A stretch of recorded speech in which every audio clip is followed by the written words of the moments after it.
BMW 아카데미 2기 수료식을 시작하겠습니다. 네, 여태까지 힘써서 프로젝트 마무리까지 해주신 우리 교육생분들 너무너무 감사드리고요. 여러 가지 이슈들이 있었지만 무사히 오늘까지 오게 된 거를 진심으로 자랑스럽게 생각합니다. 자, 그러면은 먼저 프로젝트 발표부터 저희 1, 2, 3등 네, 최우수 한 팀, 우수 한 팀, 장려 두 팀 그렇게 진행하도록 하겠습니다. 자, 그러면 먼저 1번 디지토니 팀 나오셔서 발표 준비 시작해 주시면 되겠습니다. 박수! 네, 저희 최종 수료식 발표 맡게 된 저희는 VR 아동용 블록코딩 게이미피케이션 콘텐츠를 제작한 디지토니 팀입니다. 저희 ICT 공모전에서 2부와 부문으로 신청을 했고요. 저는 팀장을 맡고 있는 홍소연이라고 합니다. 알겠습니다. 디컨 2학년 미서팀과 함께 기획 및 디자인 맡고 있고요. 게임 소프트웨어 전공 2학년 지영님과 현아님이 저희 팀 개발 맡아주고 계세요. 발표 순서는 제안 배경과 솔루션, 근거 및 컨텐츠 비교, 프로젝트 주요 내용, 구성 요소, 진행 과정, 그리고 마지막으로 시연하면서 마무리하도록 하겠습니다. 네, 25년부터 초중등 코딩 교육이 의무화되는 거 알고 계신가요? 이에 따라 정보 수업 시간이 현재 2배씩 늘어나 각각 초등학교는 34시간, 중학교는 68시간으로 늘었습니다. 이에 대해 학부모들은 어떤 반응인지 조사해 보았는데요. 의무교육 이전부터 자녀들에게 코딩 교육을 시켜본 경험이 있다고 답한 학부모가 35%였고요. 그중 대부분이 학교 교육에서 코딩 교육이 중요해질 것을 미리 대비하는 분들이 많았습니다. 코딩 사교육에 대한 학부모들 반응은 이렇습니다. 학교에서 해주지 못하는 부분이 많아 사교육에 많이 의지를 하고 있다. 혹은 본인이 코딩 교육 세대가 아니어서 어떻게 가이드라인을 줘야 할지 모르겠다. 마지막으로 돈이 부담스럽다 등이 있었는데요. 그렇다면 기존 코딩 교육 방식도 한번 볼까요? 대부분 종이를 통한 언플러그드 교육 이후 컴퓨터를 통해서 엔트리나 스크래치 같은 블록 코딩을 배우는 형태를 채택하고 있는데요. 저희는 학교에서도 할 수 있으면서 누군가의 지도 없이도 따라갈 수 있는 재미있는 코딩 교육을 만들기 위해서 VR을 선택했습니다. 네, VR 게임인데 게임의 특성상 누군가의 지도 없이도 커리큘럼대로 학생들을 유도할 수 있고 무엇보다 성취감과 재미로 학생들의 집중력을 올려줄 수 있다고 생각했습니다. 마지막으로 공교육과의 협업을 고려해 볼 때 접근성을 높이고 사교육비를 절감할 수 있다는 등의 장점을 보여줄 수 있을 것 같습니다. 다음은 VR의 장점을 알려드릴 텐데요. 학습 능력 찾아본 바로는 VR로 공부할 때 공간 이해력, 정보 해석력, 지식 유지력 등이 향상되는 학습 효과가 있었습니다. 지금 연결 상태가 좀 안 좋은 점 양해 부탁드립니다.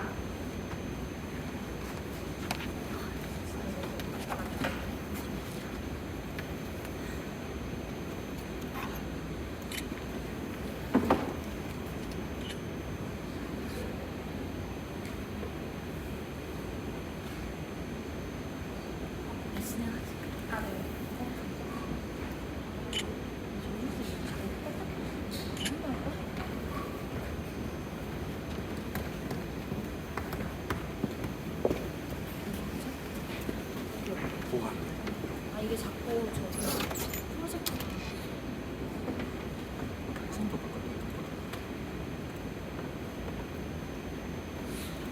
뭔 소리야? 이거 하는 거 아니야 지금? 아니야. 하는 거 아니야? 아니 해상도 때문에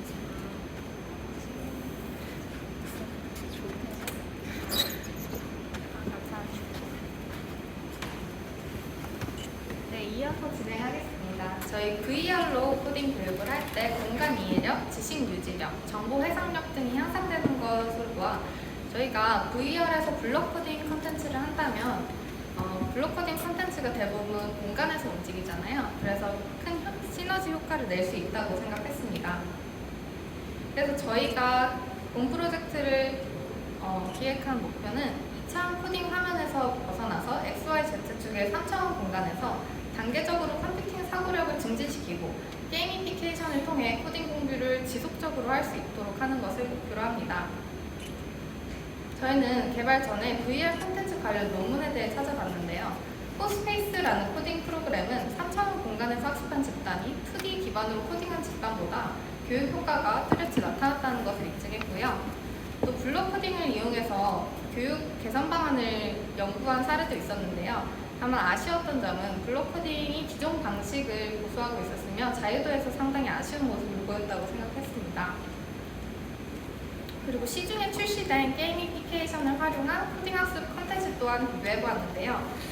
3D를 배경으로 한 코딩은 몇 가지 있었으나 저희와의 차별점은 세계관과 스토리 등이 부족해서 지속적인 학습 동기를 제공하는 데 약한 모습을 보이고 있다고 생각했습니다. 그 예시로 시중에 거의 유일하다고 볼 수 있는 VR 코딩 게임인 푸링과 비교해 보겠습니다. 저희와 마찬가지로 블록을 통해 코드를 조합하는 형태이긴 하나 블록의 형태가 전달성이 부족하고 플레이어 위치를 고정시켜서 자유도가 낮았으며 코드에 답이 정해져 있어서 상상력을 펼치기 어렵다는 것을 한계점으로 보았습니다. 이를 보완하고자 저희가 생각한 프로젝트의 이름은 룬코딩 아카데미입니다. 보이시는 화면은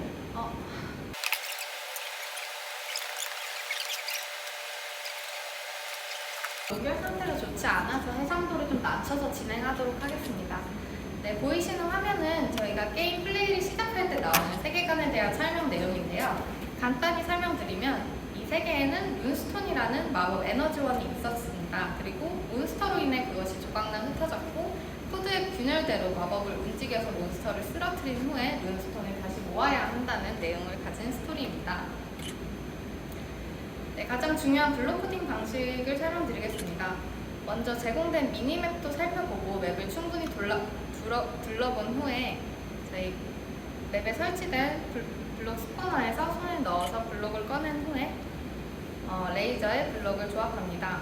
만약 잘못 꺼낸 블록이 있다면 그저 블록을 떨어뜨려서 바닥에 떨어뜨리면 자동으로 삭제되도록 설정을 해놨고요. 코드를 다 제작을 했다면 공중에 떠있는 저장 실행 버튼을 손으로 누르거나 혹은 레이저로 선택을 해서 실행시키면 됩니다. 결과를 보고 원하는 결과가 아닐 시에 언제든 리셋 버튼을 눌러서 수정할 수 있습니다. 맵의 스테이지는 이렇게 구성되어 있는데요. 마법진으로 표시된 코딩존에서 블록 코딩을 한 후에 몬스터를 물리치면 둘러싸고 있는 배리어가 해제되면서 다음 단계로 나갈 수 있습니다. 코드에는 정해진 답은 없고 만약 코인을 먹고 싶다면 코인을 먹는 코드대로 코인을 무시하고 싶다면 그 몬스터만 물리치고 가는 코드를 사용하셔도 됩니다. 나가기 전에 홀을 거쳐가야 하는데요. 마법이 아니라 레벨 1의 마법숲 같은 경우 이동 블록을 학습하는 컨텐츠가 되고요. 레벨 2의 마법교실 같은 경우는 반복 블록을 통해서 반복되는 코딩을 단축시켜보는 그런 학습 목표가 되겠습니다.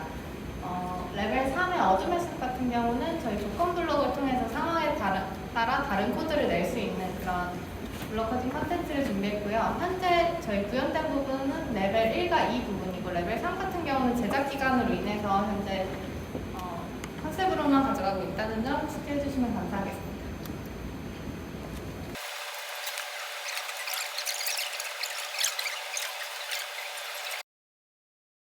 네, 오래 기다리셨고요. 저희 이 팀부터는 장소를 옮겨서 할 수도 있다고 하니까요. 저희는 우선 이렇게 진행하도록 하겠습니다. 저희는 VR과 얼리얼 엔진의 블루프린트를 이용해서 코드를 작성하였고요. 다음 페이지. 네, 다음 맵을 보시면 저희가 실제로 제작한 홀이고요. 왼쪽이 레벨 1로 나아가는 마법숲으로 이동하는 문이고 오른쪽이 레벨 2 마법교실로 나가는 문입니다. 그 사이 계단은 현재 막혀있는 상태고요. 마법숲 맵으로 나가시면 아까 말씀드린 스테이지가 존재합니다. 방어막으로 막혀진 부분 외에 다른 곳은 마음대로 이동하면서 둘러보실 수 있고요. 마법숲 맵 지형을 VR 1인칭 시점을 고려해서 지형을 높게 제작하였고 비탈길도 같이 제작해 두었습니다. 네, 그리고 저희 마법 블록을 꺼내는 스포너와 마법 이동 블록인데요. 직관적으로 뭔가 3차원 공간에서 움직이는 경로를 보여주기 위해서 신경 써서 만들었습니다. 네, 다음은 마법 교실 맵이고요. 위에서 본 상태입니다. 네, 다음은 이제 저희 개발팀에서 제작한 블루프린트 일부고요. 저희 현재는 코딩 블록 제작이 거의 완료가 된 상태이기 때문에 한양 공모전에 8월 전까지 VR과 AR 교육이라든지 메타버스에 관한 개념 교육 등을 추가해서 4차 산업혁명에 뭔가 대비할 수 있는 멀티 교육 콘텐츠로 제작하는 방향으로 나아갈 것 같습니다. 네, 넘어가 주시고요. 다음 넘어가 주시고요. 저희 이제 영상 보시면서 잠깐 시연 준비하도록 하겠습니다. 잠깐, 근데 이걸로 영상 보면 시험 준비 못하지 않아? 일단 영상 소리 다시 멈추. 스피커 아니야 이거? 그거 스피커. 룬 코딩 아카데미의 교장인 내가 너에게 룬스톤을 모아달라고 부탁한 이유를 설명해주마. 이 학교가 마법을 사용할 수 있는 이유는 마법 에너지원인 룬스톤이 있기 때문이란다. 그런데 얼마 전 몬스터의 침략으로 룬스톤이 조각나 흩어져 버렸지 뭐니. 룬 코딩에 능한 내가 룬스톤을 모아 이 세계의 마법을 지켜주렴. 마법을 사용할 수 있는 방법을 알려줄게. 룬 코딩을 통해 마법을 사용할 수 있는데 마법 블록을 조합하는 걸 룬 코딩이라고 한단다. 마법 블록을 원하는 순서대로 조합해서 원하는 위치로 마법을 이동시키면 돼. 다만 명심해야 할 것이 있어. 조각난 균열의 모양대로 섬세하게 사용해야 해.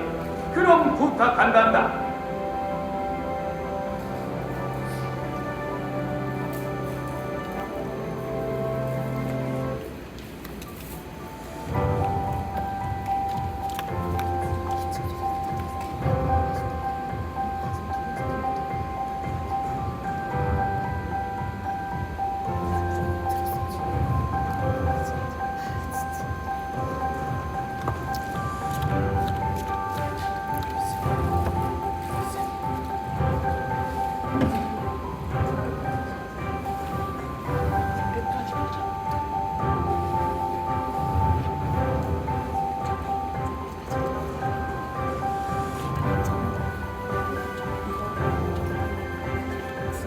이 정도 하고 끝낼까요? 네, 저희 이제 다음은 VR 시연 보여드리도록 하겠습니다.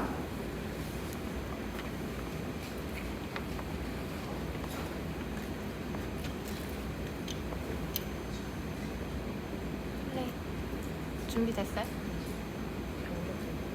경계서야 되잖아. 됐어. 시작할게요. 시작.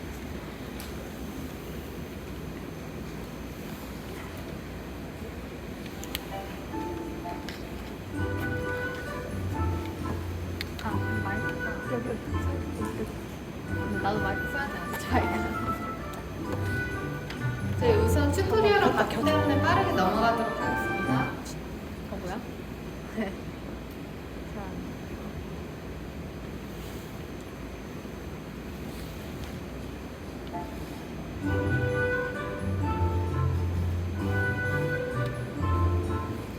시작하시게 되면 이런 로딩 페이지, 로고 페이지부터 보이게 되고요. 코딩 아카데미의 교장인 그런데 룬 코딩에 능한 내가 룬스톤을 마법을 사용할 수 있는 방법을 알려줄게. 룬 코딩을 통해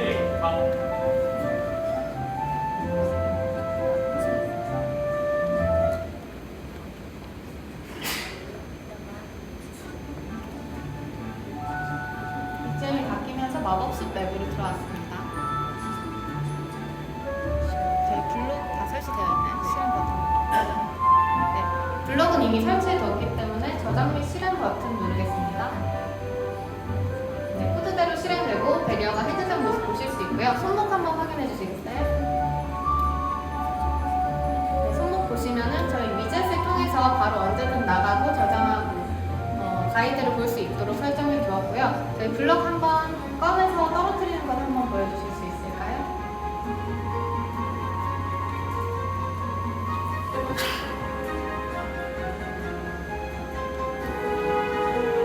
바닥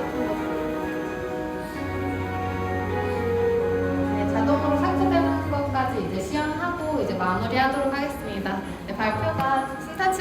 네, 끝까지 들어주셔서 감사합니다. 네, 이상으로 발표 마치겠습니다. 네, 감사 부탁드립니다. 기자재 문제가 어제 체크할 때는 없었는데 오늘 이렇게 나가버려서 너무 죄송하게 생각하고요. 또 잠깐 쉬는 시간 가지고 저희가 지금 위층에 소극장에 새로 세팅을 해놨습니다. 과 목표를 설정하고 UX를 설계하였으며 개발팀은 실제 웹 플랫폼과 모션 캡처 시스템을 구현하며 디자인팀은 사용자의 인터페이스와 컴포넌트들을 제작하였습니다. 팀원들 각자의 자세한 역할은 화면을 참고해 주시기 바랍니다.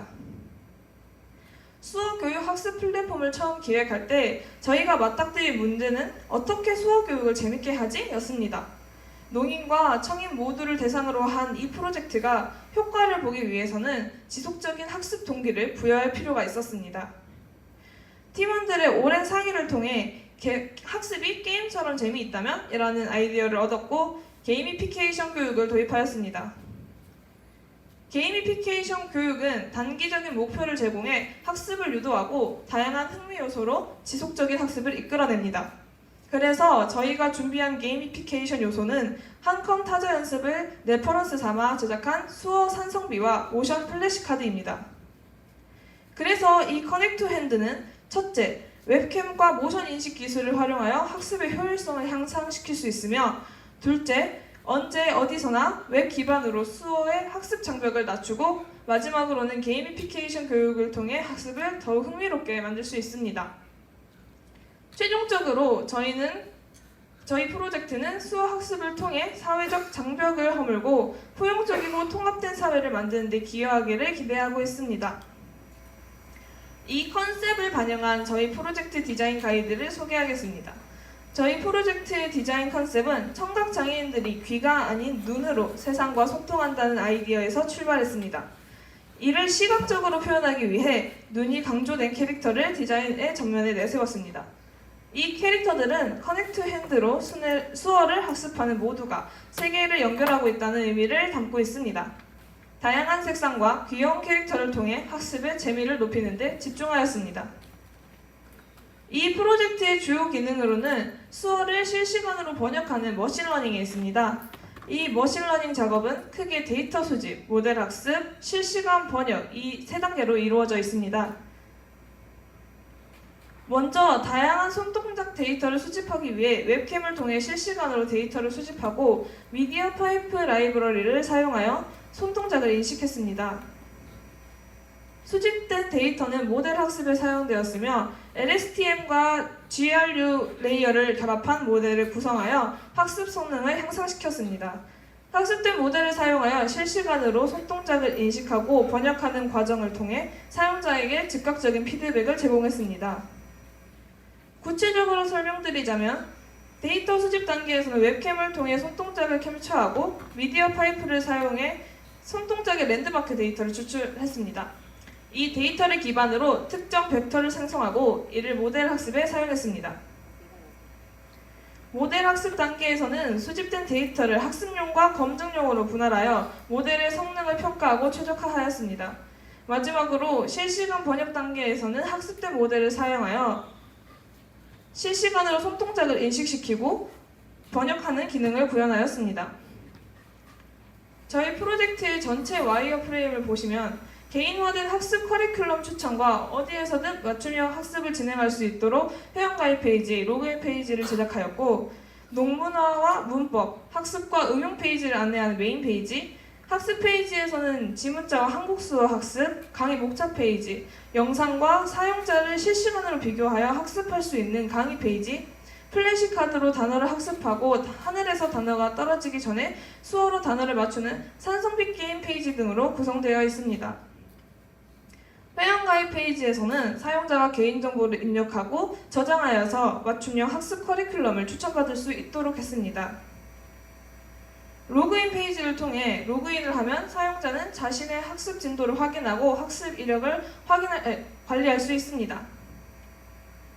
메인 페이지에서는 농문화와 문법, 학습과 응용 페이지를 안내하며 사용자가 필요로 하는 정보를 쉽게 찾을 수 있도록 도와줍니다. 학습 페이지에서는 지문자와 한국 수어를 학습할 수 있으며 강의 목차 페이지를 통해 체계적으로 학습할 수 있습니다. 영상과 사용자의 실시간 비교를 통해 학습 효과를 극대화하고 플래시카드와 산성비 게임을 통해 학습에 재미를 더했습니다.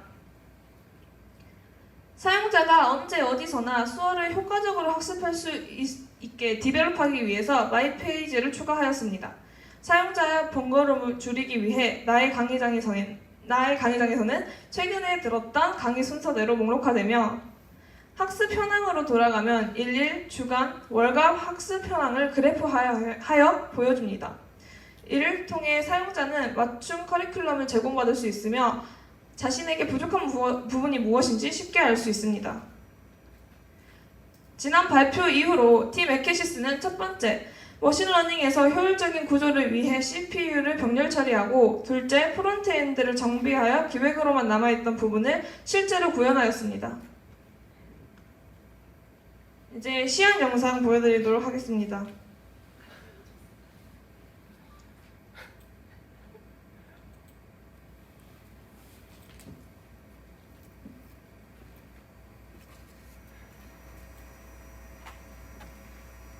먼저 회원가입 페이지로 시작하겠습니다. 사용자의 계정을 기반으로 어떻게 학습하고 있는지를 분석하여 학습 커리큘럼을 추천할 계획입니다. 회원가입을 완료한 후 로그인 페이지로 이동합니다. 사용자는 자신의 계정 정보를 입력하여 로그인하고 개인화된 학습 페이지에 접근할 수 있습니다. 로그인 후 메인 페이지로 이동합니다. 메인 페이지는 논문화, 문법, 학습, 응용 페이지로 안내합니다. 사용자가 필요로 하는 정보를 쉽게 찾을 수 있도록 컴포넌트들이 직관적으로 디자인되어 있습니다. 학습 페이지에서는 지문자와 한국 수어를 진행할 수 있습니다. 강의 목차 페이지를 통해 체계적으로 학습할 수 있도록 안내합니다. 각 강의는 단계별로 구성되어 있으며 전문적인 학습을 위해 EBS 커리큘럼을 따랐습니다.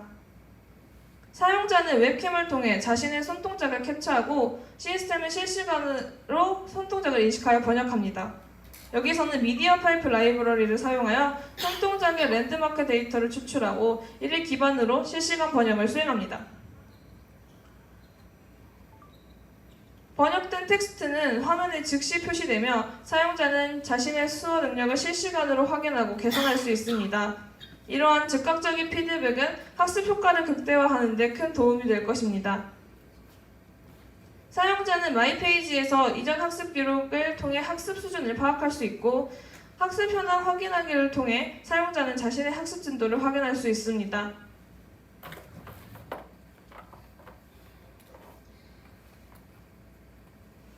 마지막으로 학습의 재미를 더하기 위한 플래시카드와 산성비 게임 기능을 소개합니다. 플래시카드는 단어 학습을 도와주며 사용자는 랜덤으로 제시되는 단어를 보고 해당 수어를 연습할 수 있습니다. 여러 개의 카드가 준비되어 있으며 추후 더 추가할 예정입니다.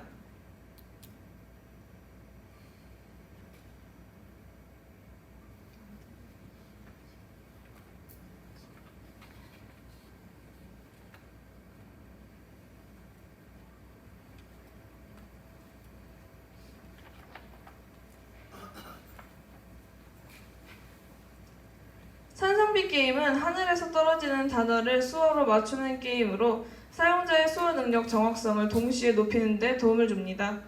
게임 화면에 방해되지 않도록 카메라를 한쪽 구석에 배치하였습니다.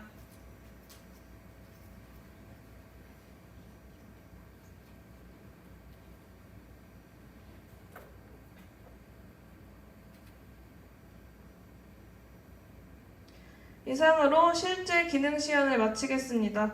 지금까지 보여드린 기능들은 사용자가 언제 어디서나 수어를 효과적으로 학습할 수 있도록 돕기 위해 설계되었습니다.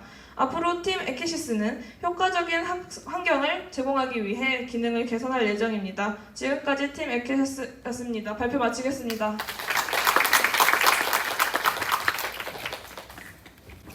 네, 다음 조는 9012 유동훈, 박소윤, 김성훈, 황두현 팀입니다. 네, 발표 부탁드리겠습니다. 9012 북드리스 발표 시작하겠습니다. 목차는 프로젝트 배경 및 소개, 프로젝트 내용, 프로젝트 계획, 진척도, 프론트엔드, 백엔드, 그리고 시연 순서대로 진행됩니다. 프로젝트 배경 및 소개부터 시작하겠습니다. 사람은 책을 만들고 책은 사람을 만든다는 말이 있습니다. 광화문 교보문고 앞에 장식된 유명한 문구입니다. 책을 만드는 건 사람이지만 사람은 책을 통해서 꿈을 키우고 인격을 가꾸어 나갈 수 있다는 뜻을 담고 있습니다. 앞선 설명처럼 독서는 저희 삶에 다양한 방식으로 긍정적인 영향을 미칩니다. 언어 발달이나 사고력 신장, 창의력 증진 등 다양한 인지 능력을 향상시켜주기도 하고 스트레스 해소와 심리적 안정에도 도움을 주어서 정신적 건강을 증진시켜주기도 합니다. 또 책을 읽으면서 자신의 취향과 가치관을 발견할 수 있고 다양한 관점과 경험을 접할 수 있어서 사회적 유대감을 강화시키는 데 도움이 됩니다. 처럼 독서는 단순한 취미가 아닌 자아 발견 및 발전을 향한 주춧돌이 되어주는 겁니다.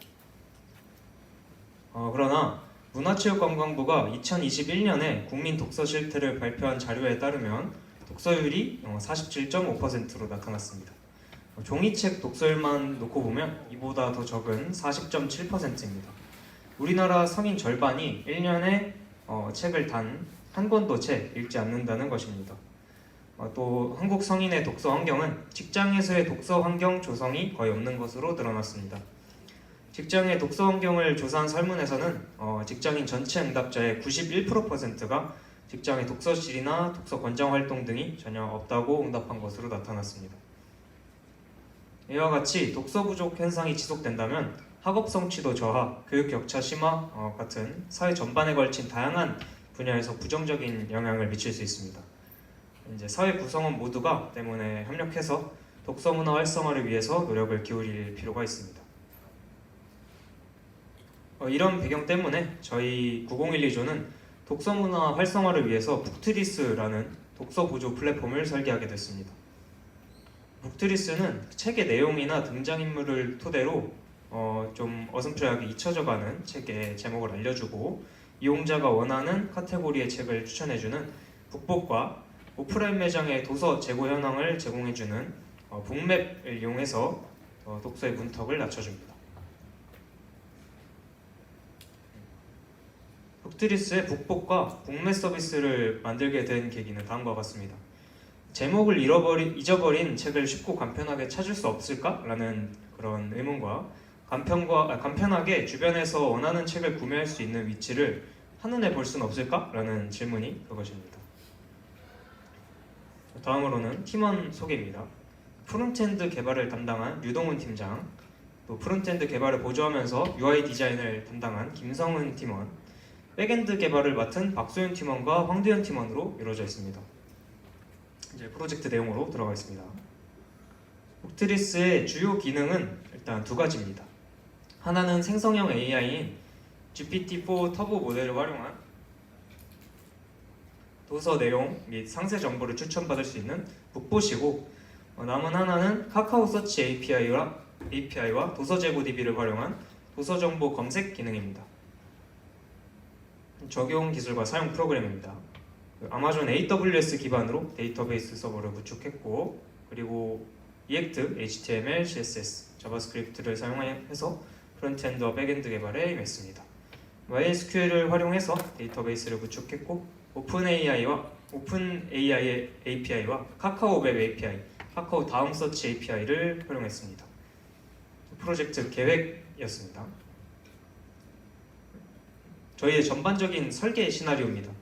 웹사이트에서 북봇 배너를 클릭을 하면 AI 사서에게 질문하는 페이지인 북봇 페이지로 이어집니다. 또 AI 사서는 책 정보를 출력해줍니다. 이 페이지에서는 이용자의 질문을 바탕으로 관련된 도서의 리스트가 출력되고, 해당 도서를 클릭하면 도서 상세 정보와 재고수를 알 수 있습니다. 웹사이트에서 책 재고 검색을 클릭하면 현재 위치와 주변 서점과 그리고 도서관 위치가 나오게 되는 지도가 나오고 도서명을 검색할 수 있습니다. 검색 후에는 도서 리스트가 출력이 되고 그 원하는 버전의 도서를 클릭을 해서 상세 정보와 재고수를 알 수 있게 되는 겁니다. 현재 진척도입니다. 다음으로 현재 프론트엔드 진척도는 메인 페이지, 말씀드린 챗봇 페이지, 서점 도서관 지도 페이지의 디자인 및 구현이 모두 완료된 상태입니다. 백엔드의 진척도도 프론트엔드와 마찬가지로 생성형 AI 챗봇 기능, 그리고 서점 도서관 재고 현황 제공 기능, 주변 서점 도서관 위치 정보 제공 기능 등 모두 구현이 완료된 상태입니다. 네, 다음으로 프론트엔드 설명하겠습니다.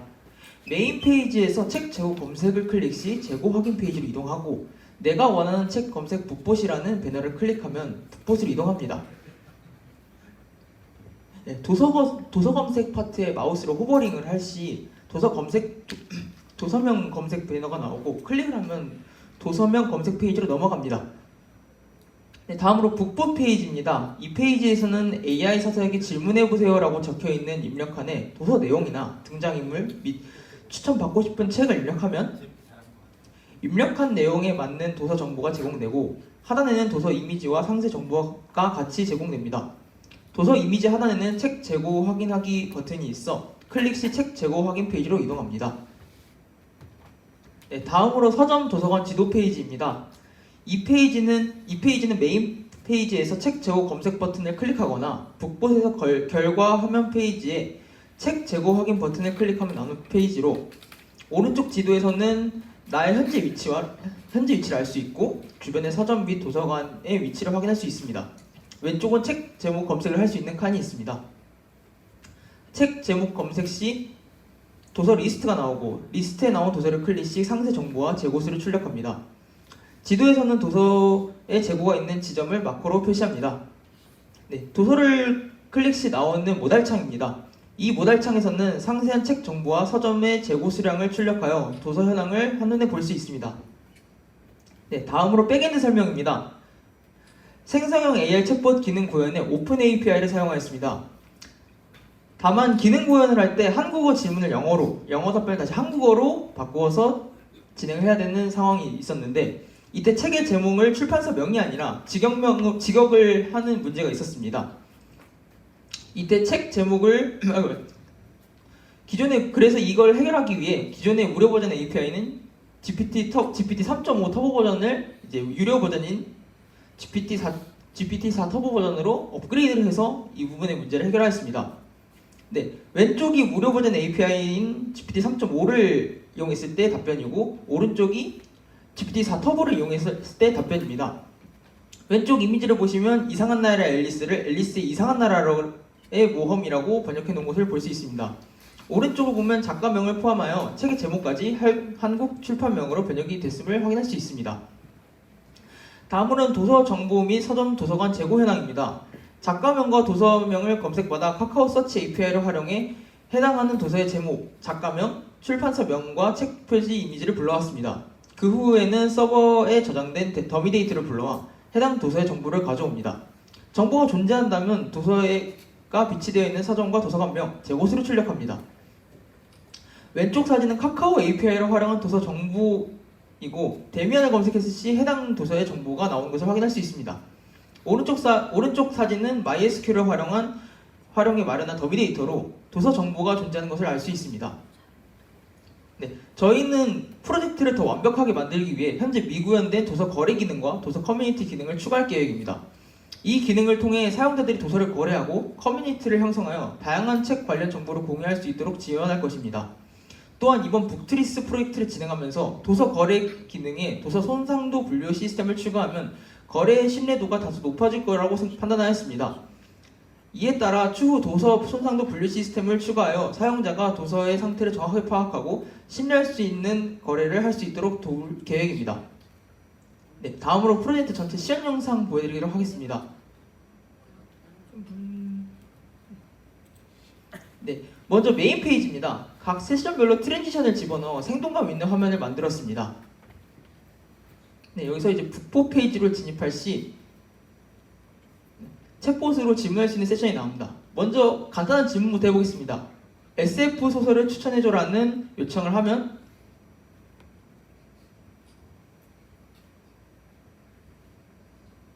네, 보시는 것과 같이 듄이 출력되는 것을 볼 수 있습니다.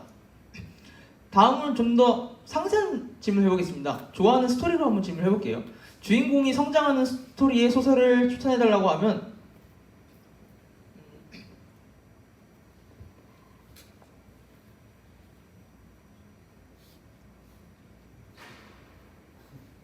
다음과 같이 오베라는 남자라는 책이 출력되는 것을 볼 수 있습니다. 이번에 좀 더 디테일하고 좀 더 상세한 질문을 해보겠습니다. 네, 일본 학생들이 주인공으로 등장하는 감동적인 로맨스 소설을 추천해달라고 한번 요청을 해보겠습니다.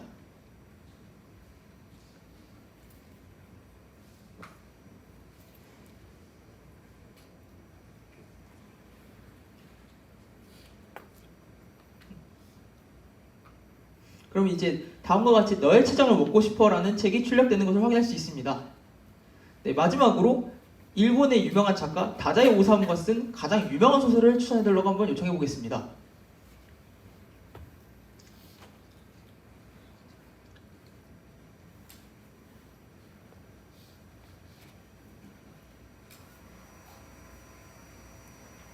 그러면 이제 다음과 같이 인간 실격이라는 책이 출력이 되고 있습니다.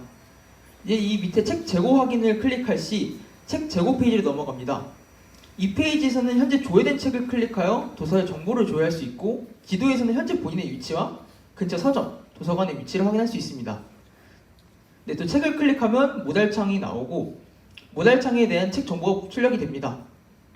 네, 다시 로고를 클릭하면 메인 페이지로 이동하여 책 재고 검색 메뉴를 클릭해서 바로 이제 책 재고 페이지로 이동할 수 있게 됩니다. 여기서 이제 이미 사용자가 알고 있는 제목을 통해서 책을 바로 검색을 할 수 있고, 네, 검색을 할 수 있습니다.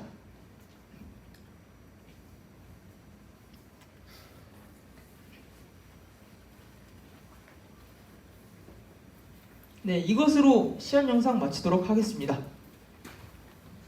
발표 들어주셔서 감사합니다. 네, 발표해주셔서 감사합니다.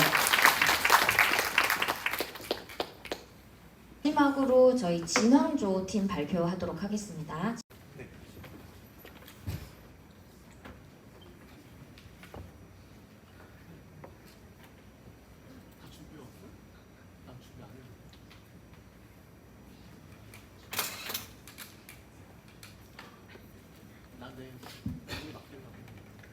네, 안녕하세요. 진앙조의 발표를 맡은 김완일이라고 합니다. 발표 시작하겠습니다. 네, 저희 진앙조는 그 3D 프로그래밍 반에 김완일, 이동아, 이세영, 임성우, 강가은 5명의 학우가 코즈믹 레스토랑이라는 게임을 만들었습니다. 어떤 게임을 만들게 되었는지 먼저 기획 배경에 대해 설명을 드리면, 저희는 먼저 작년에 흥행했던 데이브 더 다이버라는 게임에 주목을 해보았습니다. 데이브 더 다이버는 넥슨의 민트로켓에서 개발한 해양 어드벤처 및 경영 시뮬레이션 게임으로 작년에 대한민국 게임대상에서 최우수상을 받고 글로벌 누적 판매량 300만 장 이상을 기록한 크게 성공한 게임입니다. 저희는 이 데이브 더 다이버의 성공 요소로 융합 장르라는 점을 주목해 보았습니다. 데이브 더 다이버는 바다를 탐험하며 식재료를 수급한다는 어드벤처 장르와 그 식재료로 초밥을 만들어서 초밥집을 운영하는 경영 시뮬레이션 장르가 혼재되어 있습니다.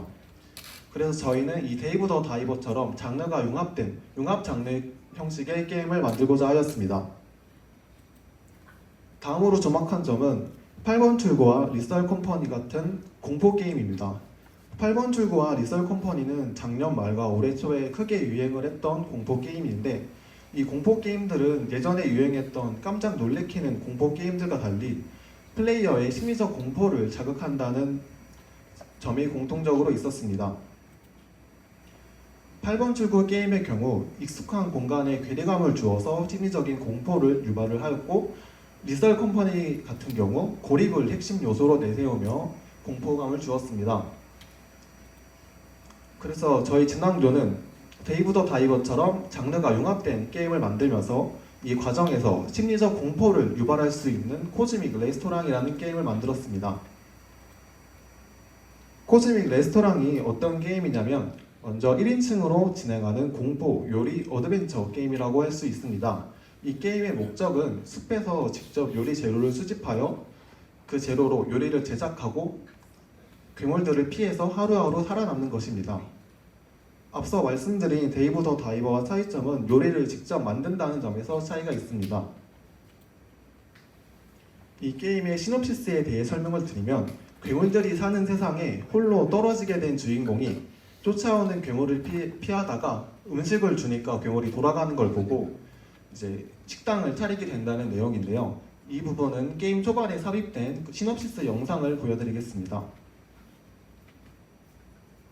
At first, I thought it was a peaceful world. Lush nature, cute animals, sweet fruits.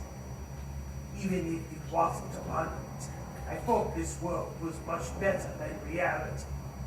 Until I learned the truth. This world is ruled by monsters. They are relentless, always hungry, and they never die. Disgusting. I think the chances of us surviving are very slim or impossible. But I will survive in my own way, even if it means shoving garbage into the mouth of these monsters. I will survive. To survive, I come again in this cosmic world. At first, 네, 이어서 이 게임에서 구현한 기능들에 대해 설명드리겠습니다. 코즈믹 레스토랑은 크게 탐색과 요리, 공포라는 세 가지 핵심적인 요소를 기능으로 구현했습니다. 먼저 탐색 기능에 대해 설명을 드리면 이 사진은 저희가 구현한 탐색 맵의 사진인데 숲과 산지, 물가 등 다양한 지형이 있고 각 지역마다 특정 재료들을 드랍하게 됩니다. 그래서 플레이어는 제한 시간 동안 맵을 골고루 돌아다니면서 요리에 사용할 재료를 수집해야 합니다. 탐색 요소의 주요 기능으로는 첫 번째, 다양한 재료 수집을 예로 들 수 있습니다. 나무를 흔들어서 열매를 얻거나 돌을 던져서 고기를 얻거나 하는 등의 다양하게 오브젝트와 상호작용하여 식재료를 수집하게 됩니다. 이렇게 수집한 재료는 인벤토리를 통하여 확인할 수 있고 숲에 있는 다양한 오브젝트들은 언리얼의 PCG 프레임워크 기능을 사용하여 절차적으로 생성시키는 방식을 사용했습니다. 이어서 요리 기능에 대해 설명드리겠습니다. 이 사진은 요리를 진행할 식당 맵의 사진인데요. 전체적으로 작은 주방에 조리 기구를 위한 도구들이 있고 앞에 바 형식의 테이블에 괴물 손님들이 찾아오는 형식입니다. 요리의 핵심적인 기능으로는 첫 번째, 재료 손질입니다. 수집한 재료를 직접 사용할 수도 있지만 굽거나 썰거나 하는 등의 1차 손질 과정을 거칠 수도 있습니다. 이렇게 손질한 재료와 얻은 식재료를 가지고 레시피에 맞게 요리를 제작하게 되면 레시피에 등록된 요리가 나오게 되고 이렇게 완성한 요리는 손님으로 찾아오는 괴물들에게 주면 되는데 이 각각의 괴물들은 특정 재료들에 대한 선호도가 존재하게 되어 경험적인 방식으로 각각의 괴물들이 어떤 요리를 좋아하는지 알아내야 합니다. 다음으로 공포 요소의 기능에 대해 설명드리겠습니다. 저희는 먼저 탐색 과정에서 손전등으로 시야에 제한을 주어서 플레이어가 긴장감을 느끼도록 하였습니다. 그리고 이 과정에서 손전등이 꺼지거나 괴물의 시야 안에 들어오게 되면 괴물이 쫓아오게 되어 괴물에게 언제 죽을지 모른다는 공포감을 주고자 했습니다. 그리고 요리 과정에서 찾아오는 괴물들한테 요리를 늦게 내주거나 괴물이 선호하지 않는 요리를 주게 될 경우에 괴물이 이상한 행동을 하거나 외형이 변하거나 하는 등 이상 현상을 발생케 하여 플레이어에게 긴장감을 주었습니다. 네, 방금까지가 저희가 구현한 기능들이고 개발 과정에 대해 간단하게 설명드리겠습니다. 저희는 먼저 개발 전에 플로우 차트와 클래스 다이어그램 설계를 통해서 개발을 진행했습니다.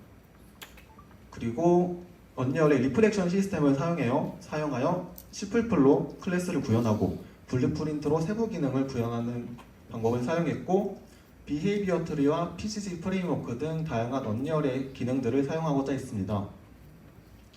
또한 언리얼의 UMC와 나이아가라 VFX 시스템을 사용하여 UI랑 시각 효과 등을 만들어서 게임의 완성도를 높이고자 했습니다.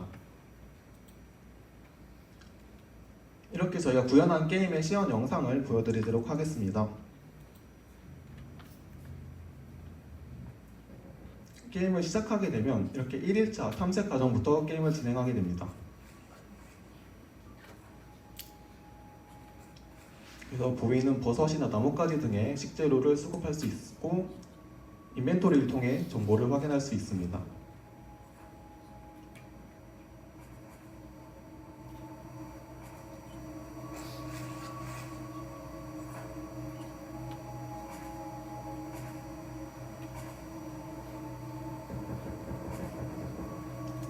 지금 보이는 괴물은 손전등이 꺼졌을 때만 쫓아오는 괴물의 모습입니다.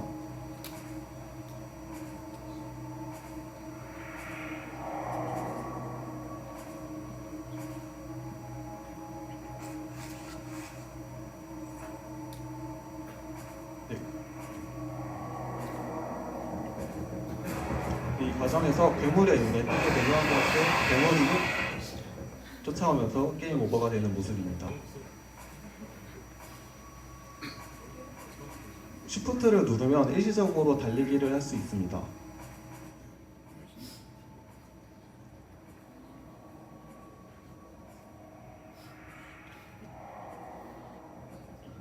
그래서 지금 모습처럼 쉬프트를 잘 활용하면 괴물에게 걸려도 일정 거리를 벗어나서 도망갈 수 있습니다. 이제 요리 과정에 대해 보여드리겠습니다. 전체적인 주방의 모습은 다음과 같고, 오른쪽 레시피에 보이는 요리를 만들어 보겠습니다. 먼저 고기를 냄비에 넣어서 끓인 뒤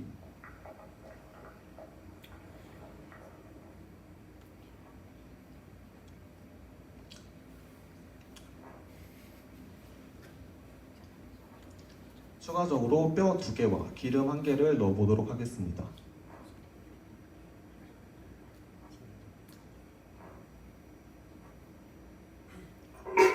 그러면 다음과 같이 레시피에 등록된 요리이기 때문에 완성된 요리가 나오게 됩니다.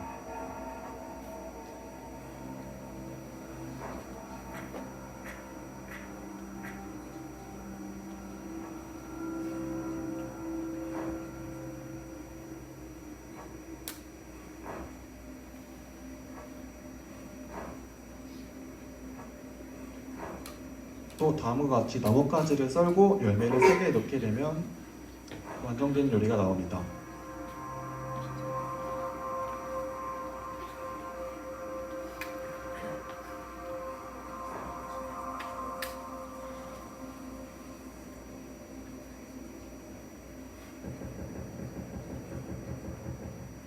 이렇게 요리를 진행하고 있으면 괴물들이 찾아오게 됩니다.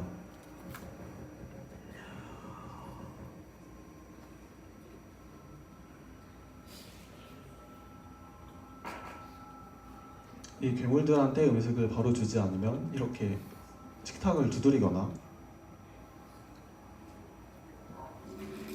이렇게 목이 늘어나는 등 이상한 행동들을 하게 됩니다.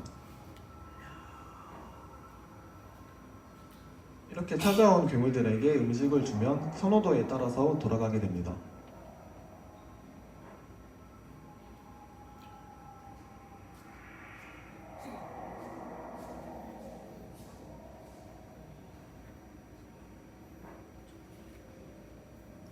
다음과 같이 빈 접시나 선호하지 않는 요리를 주게 되면 맵에 안개가 쌓이고, 이 맵에 안개에 전부 쌓이면 게임 오버가 됩니다.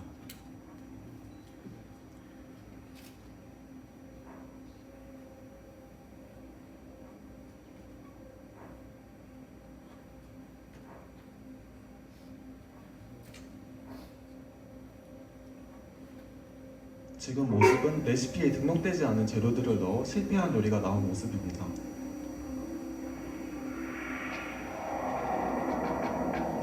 이렇게 찾아온 손님들을 모두 상대하고 나면은 문이 열리게 되고, 이 문 밖으로 포탈을 타고 나가면 2일차 탐색 과정부터 다시 시작하게 됩니다. 네, 이상으로 진앙조 게임 시간 마치겠습니다. 들어주셔서 감사합니다.